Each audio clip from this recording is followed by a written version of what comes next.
আসসালামু আলাইকুম সবাইকে। আজকে তানি খালামণি আর আমি কি বানাবো জানো? আম দিয়ে পিঠা বানাবো। তার জন্য প্রথমে আম্মু আমগুলা কেটে নিচ্ছে। এগুলোকে আগে প্রথমে কেটে নিচ্ছে, এরপরে কেটে একটা চামচ দিয়ে বাটিতে নিয়ে নিচ্ছে। এগুলোকে কেন কাটতেছে জানেন? কারণ এগুলোকে ব্লেন্ড করে পেস্ট করবে। কাটা শেষ, এখন ব্লেন্ডার দিয়ে তৈরি করে নিন।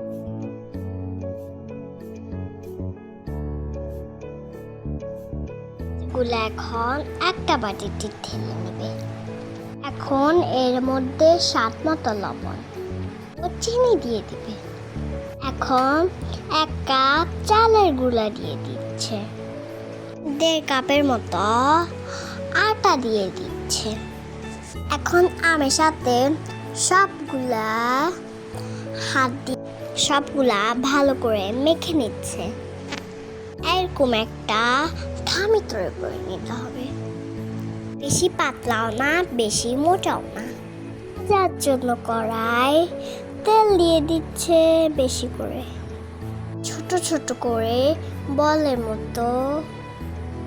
মতো করে দিয়ে দিচ্ছে। আমের খুব ভালো একটা ফ্লেভার আসছে। আমিও দেখছিলাম পিঠা বানাচ্ছে যে।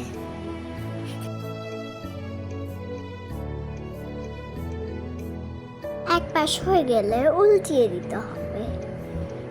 পিঠা প্রায় হয়ে গিয়েছে, তুলে নিচ্ছে।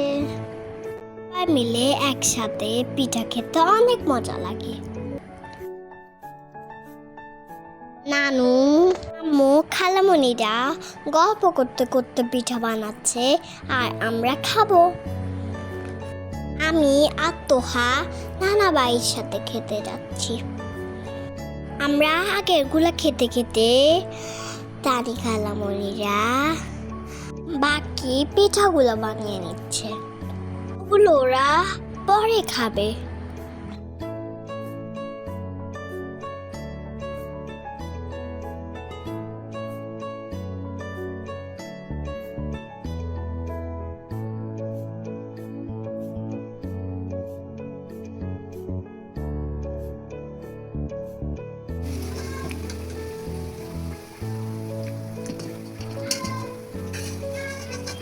পিঠা বানানো প্রায় শেষ। আল্লাহ হাফেজ।